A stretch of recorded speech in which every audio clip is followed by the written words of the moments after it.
เรื่องนี้คงต้องย้อนกลับไปเมื่อประมาณ30 ปีที่แล้วครับตอนนั้นผมยังเด็กอายุประมาณ12-13 ปีครอบครัวของผมมีแม่และพี่สาวอีก2 คนพี่สาวคนโตชื่อว่าพี่พรอายุ20 กว่า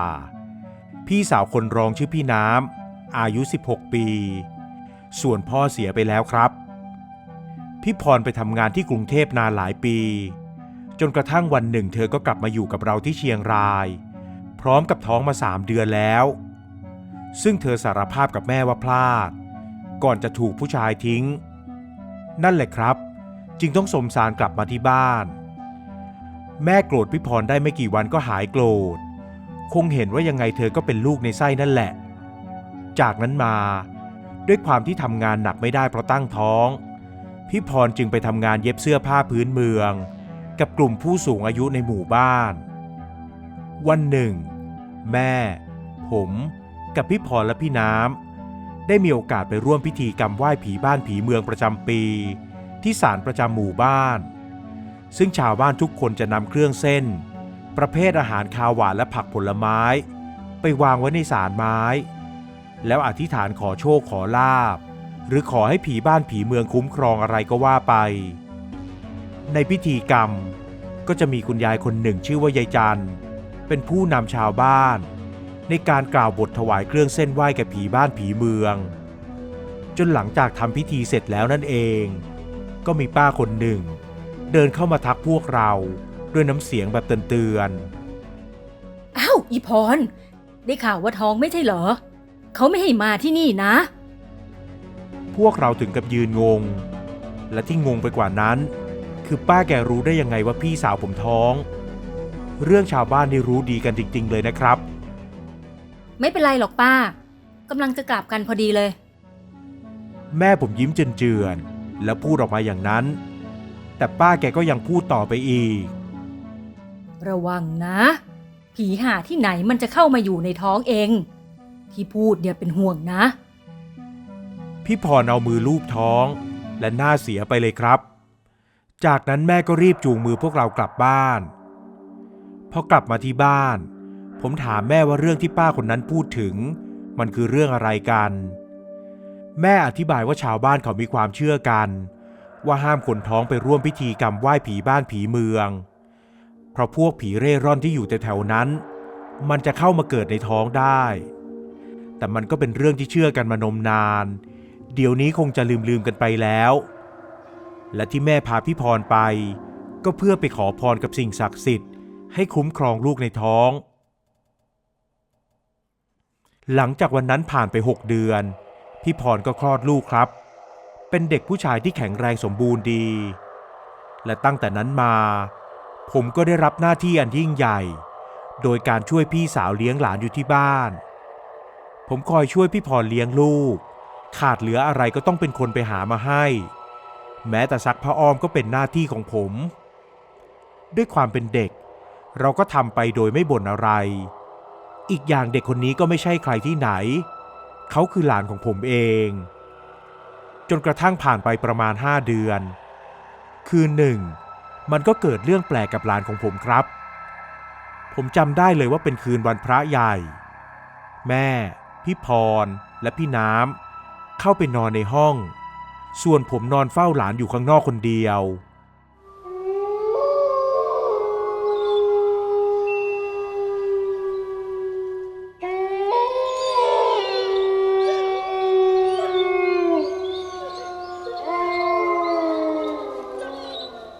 เวลานั้นมันดึกแล้วอยู่ๆก็ได้ยินเสียงหมาหอนดังขึ้นแถวๆถนนหน้าบ้านตอนเป็นเด็กผมก็กลัวผีเหมือนกันนะครับเลยรีบคลุมโปงนอนทันทีจังหวะนั้นเองหลานที่นอนอยู่ข้างๆก็ร้องไห้งอแงขึ้นผมจึงลุกขึ้นเปิดไฟในบ้านแล้วไปปลุกพี่พรให้มาดูหลานพี่สาวผมมาถึงก็อุ้มลูกของเธอขึ้นมาโอสักพักนี่แหละเด็กก็หยุดร้องไห้ไปเองจากนั้นก็ให้หลับต่อแล้วพี่พรก็เดินเข้าห้องนอนไปส่วนผมก็ปิดไฟนอนต่อครับและตอนที่กำลังจะเคลิ้มหลับผมก็ได้ยินเสียงลมหวีดหวิวลอยแว่วมามันเหมือนเสียงคนผิวปากแต่ฟังดูเย็นยะเยือก จนผมขนลุกขึ้นมาทั้งตัวผมได้แต่นอนฟังไม่กล้าขยับตัวไปไหนจนเริ่มสังเกตว่าต้นเสียงมันอยู่ใกล้ๆนี่เองคราวนี้ผมลุกขึ้นนั่งฟังอย่างสงสัยแล้วหันไปทางหลานที่นอนอยู่ข้างๆในความมืดสลัวนั้นเหมือนจะได้ยินหลานผมผิวปากอยู่พอยื่นหน้าเข้าไปฟังใกล้ๆก็ชัดเจนเลยครับว่าหลานของผมกำลังผิวปากอยู่จริงๆ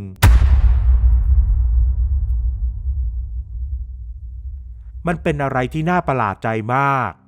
ผมนี่ขนลุกขนพองไปหมดแล้วไม่นานแกก็หยุดผิวปากและเงียบไปนั่นแหละคือเรื่องประหลาดที่เกิดขึ้นครั้งแรกซึ่งผมยังไม่ได้บอกใครผ่านไปอีกประมาณ1 อาทิตย์วันนั้นพี่พรได้อุ้มลูกไปนั่งเล่นกับกลุ่มผู้สูงอายุที่เธอเคยไปเย็บผ้าด้วยซึ่งผมก็ถือตะกร้าที่มีทั้งผ้าอ้อมขวดนมและอะไรอีกเยอะแยะตามไปด้วยครับเรานั่งพูดคุยกันอยู่ที่ใต้ถุนบ้านของยายจันซึ่งคุณยายคนอื่นๆก็เข้ามาทักทายหยอกล้อเล่นกับเด็กไปตามประสาแต่มียายจันคนเดียวนี่แหละที่พูดทักขึ้นมา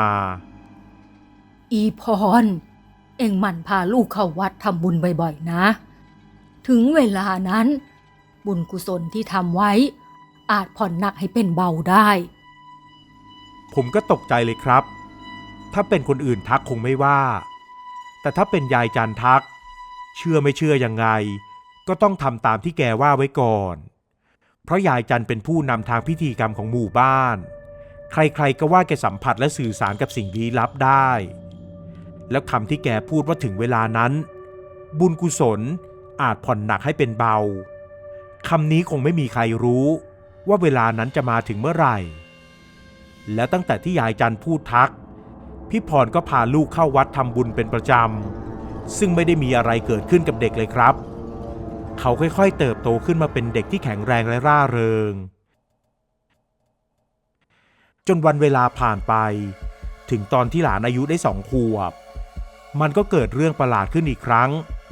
และทำให้นึกถึงคำพูดยายจันขึ้นมากับคำว่าถึงเวลานั้นคืนนั้นพวกเราอยู่ในบ้านกันอย่างพร้อมหน้าพร้อมตาผมกับพี่น้ำนั่งทำการบ้านกันอยู่แม่กับพี่พรก็หยอกล้อเล่นกับหลานแต่แล้วอยู่ๆก็มีลมเย็นๆพัดวูบเข้ามาในบ้านเล่นเอาหน้าต่างปิดเสียงดังไปหมดแล้วไม่กี่อึดใจจากนั้นทุกคนก็ได้ยินเสียงคนผิวปากลากเสียงยาวๆดังแว่วเข้ามาในบ้านจังหวะนั้นใครทำอะไรอยู่ก็ต้องหยุดกึกหันมามองหน้ากันด้วยความแปลกใจแต่หลานผมกลับร้องขึ้นอย่างดีใจ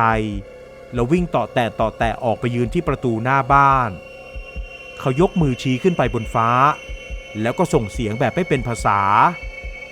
พี่พรรีบลุกออกไปจับตัวหลานทันทีและพอมองตามที่ลูกของเธอชี้ไปพี่พรก็ถึงกับผวาถอยหลังรีบอุ้มลูกกลับเข้ามาในบ้านอย่างไวพร้อมกับสั่งผมอย่างลนลานไอ้เพชรเอ็งรีบไปปิดประตูบ้านเดี๋ยวนี้เลยเร็วผมลุกไปปิดประตูหน้าบ้านอย่างงงๆและพอผมแหงนมองขึ้นบนฟ้าเท่านั้นผมก็ตกใจรู้สึกชาขึ้นมาทั้งตัวเมื่อเห็นว่ามีเงาคนที่สูงชะลูดจนเลยต้นไม้หน้าบ้านขึ้นไปกำลังยืนอยู่ตาของมันแดงวาวอย่างกับสะท้อนแสงไฟได้ผมยืนอึ้งจนพี่พรตวาดซ้ำว่าให้รีบปิดประตูตอนนั้นผมถึงได้สะดุ้งรู้ตัวแล้วก็วิ่งกลับเข้าบ้านทันทีทั้งที่ยังไม่ได้ปิดประตูเลยผมตะโกนลั่นบ้านว่าผีเปรตจากนั้นทั้งหมดก็ลุกวิ่งไปหลบอยู่ข้างหลังแม่เองก็ตกใจเหมือนกันแต่พยายามควบคุมสติเอาไว้แล้วแม่ก็พูดขึ้นไอ้เพชรเอ็งนี่พูดอะไรเลื่อยเปื่อยดูสิประตูก็ไม่ปิดว่าแล้วแกก็เดินไปปิดประตูบ้านเองจนเรียบร้อยถึงอย่างนั้นก็เถอะไม่มีใครหายกลัวกันสักคนครับแล้วมันก็แปลกตรงที่ว่าทุกคนกลัวกันหมดแต่หลานของผมกลับวิ่งไปหาเปรตหน้าตาเฉยเราไม่รู้ว่าทำไมเด็กถึงไม่กลัวคงเพราะยังไม่รู้ประสีประสาอะไรละมั้งครับวันต่อมาปรากฏว่าหลานมีไข้ขึ้นสูงจนร้องไห้งอแงพี่พรกับผม ก็รีบขี่มอเตอร์ไซค์พาหลานไปหาหมอที่อนามัยทันทีพอไปถึงอนามัยหมอก็ช่วยเช็ดตัวและให้ยาลดไข้อาการจึงค่อยๆดีขึ้นแต่หลังจากเราพาหลานกลับมาบ้านแล้ววันต่อๆมาก็ยังไม่หายไข้แถมเริ่มมีรอยจ้ำแดงๆขึ้นตามตัวซึ่งเราคิดว่าเป็นแค่ผื่นคันเฉยๆไม่ได้มีอะไรมากและทีนี้ในระหว่างที่หลานป่วยมันก็มีเรื่องน่ากลัวเกิดขึ้นอีกครับคือในทุกๆคืนเราจะได้ยินเสียงเปรตมันมาร้องใกล้ๆบ้านบางคืนยังเห็นมันเดินผ่านหน้าต่างบ้านแวบๆเล่นเอาคนในบ้านหวาดกลัวกันหมดและอีกอย่างในเวลากลางคืนผมมักได้ยินเสียงคนผิวปากอย่างกับเสียงเปรตดังในห้องที่พี่พรกับลูกนอนอยู่มันทำให้นึกถึงตอนที่หลานอายุแค่5 เดือนเลยครับตอนนั้นเขาก็ผิวปากแบบนี้มันน่าขนลุกมากๆแต่ผมไม่รู้จะบอกคนอื่นยังไงเพราะคงจะไม่มีใครเชื่อผมแน่ๆผ่านไปหลายวันเข้าหลานผมก็ยังป่วยไม่หายและรอยจ้ำแดงๆที่เราคิดว่าเป็นผื่นคันมันกลับกลายเป็นรอยฟกช้ำดำเขียวขึ้นมาอย่างไม่ทราบสาเหตุเรารีบพาหลานไปหาหมออนามัยอีกครั้งพอหมอตรวจแล้วก็บอกว่าหลานเป็นแค่ไข้ธรรมดาแต่รอยฟกช้ำที่เห็นนั้นแกสงสัยว่าเด็กถูกใครทุบตีมาหรือเปล่าซึ่งแน่นอนว่าไม่มีใครทำอย่างนั้นอยู่แล้วครับหมอก็เลยไม่รู้ว่าจะว่ายังไงเลยให้ยาทาแก้ฟกช้ำกลับมาบ้านด้วยเย็นวันนั้นชาวบ้านในละแวกใกล้เคียงก็ได้ทยอยกันมาเยี่ยมดูอาการหลานของผมต่างก็ให้กำลังใจพี่พรและอวยพรให้เด็กกลับมาหายดีแล้วไม่นานยายจันก็มาเยี่ยมที่บ้านแกเห็นหลานที่นอนป่วยอยู่ก็สายหน้าหนักใจทันทีและพูดกับแม่ผมกับพี่พรที่เด็กป่วยอย่างนี้ก็เพราะกรรมของเขานั่นแหละข้าก็ช่วยอะไรไม่ได้หรอกหวังว่าเขาจะรอดเคราะห์กรรมครั้งนี้ไปได้นะพูดแค่นี้ยายจันก็กลับบ้านพี่พรก็ตาแดงเหมือนจะร้องไห้ขึ้นมาจนแม่ต้องดึงเข้ามากอดปลอบใจคืนนั้นทุกคนออกมานอนเฝ้าหลานกันที่กลางบ้านอย่างเป็นห่วงนอนกันไปจนดึกดื่นค่อนคืนแล้วก็ต้องสะดุ้งตื่นขึ้นเพราะหลานร้องไห้พอเปิดไฟกลางบ้านขึ้นเท่านั้นทุกคนก็อึ้งเมื่อพบว่าตามเนื้อตัวของหลานตอนนี้มันดำคล้ำไปด้วยรอยฟกช้ำทั้งตัวอย่างกับกินยาพิษหลานนอนร้องไห้อย่างเจ็บปวดทรมานวินาทีนั้นพวกเราตกใจกันจนทำอะไรไม่ถูกก่อนที่แม่จะพูดขึ้นมาอีเพชรไปเรียกหมอเร็วไม่รอช้าผมรีบออกจากบ้านวิ่งหน้าตั้งไปที่บ้านของหมออนามัยทันทีระหว่างทางก็เกิดลมพัดแรงและได้ยินเสียงหวีดหวิวของเปรตลอยแว่วมากับสายลม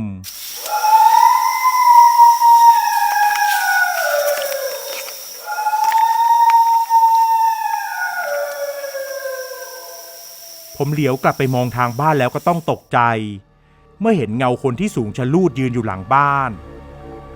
เพียงเท่านั้นผมก็หันหน้ากลับแล้วรีบวิ่งไปที่บ้านหมออนามัยทันทีไม่นานก็ถึงบ้านหมออนามัยผมรีบเคาะประตูเรียกดังๆก่อนที่สักพักแกจะมาเปิดประตูให้และผมก็รีบบอกไปว่าหลานป่วยและมีตุ่มขึ้นเต็มตัวหมอเองก็ไม่รอช้ากลับเข้าไปเอากล่องยาในบ้านแล้วพาขี่มอเตอร์ไซค์ของแกมาที่บ้านผมทันทีเมื่อเข้ามาในเขตบ้านผมก็อึ้งตาค้างไปเลยครับเมื่อพบว่าตอนนี้มันมีเงาคนที่สูงชะลูดตาสีแดงวาวยืนอยู่ข้างหลังบ้านถึง2 ร่างแต่เหมือนว่าหมอจะไม่เห็นแกขี่มอเตอร์ไซค์เข้าไปจอดที่หน้าบ้านแล้วรีบวิ่งเข้าไปในบ้านทันทีส่วนผมก็รีบตามเข้าไปในบ้านด้วยปรากฏว่าผมพาหมอมาช้าไปแล้วครับสิ่งที่เห็นนั้นคือพี่พรกำลังกอดลูกตัวเองร้องไห้แม่กับพี่น้ำก็ร้องไห้ไปด้วยแล้วเห็นหลานนอนหลับตานิ่งสนิทไม่หายใจเพราะหมดเวรหมดกรรมของเขาไปแล้วหลังจากที่เรื่องราวทั้งหมดจบลงแล้วยายจันได้บอกกับพวกเราว่าก่อนที่เขาจะมาเกิดหลานของผมเคยเป็นเปรตมาก่อนเขาอาศัยอยู่แถวศาลผีบ้านผีเมืองตรงนั้น แล้ววันที่พี่พรไปไหว้ผีบ้านผีเมืองนั่นแหละเขาก็เข้ามาเกิดเป็นลูกของพี่พรแต่ด้วยเวรกรรมที่ยังชดใช้ไม่หมดจึงทำให้เกิดเป็นคนได้ไม่นานก็ต้องตายกลับไปชดใช้กรรมเป็นเปรตอีกแล้วเปรตที่เราเห็นมาป้วนเปี้ยนที่บ้านเมื่อตอนกลางดึก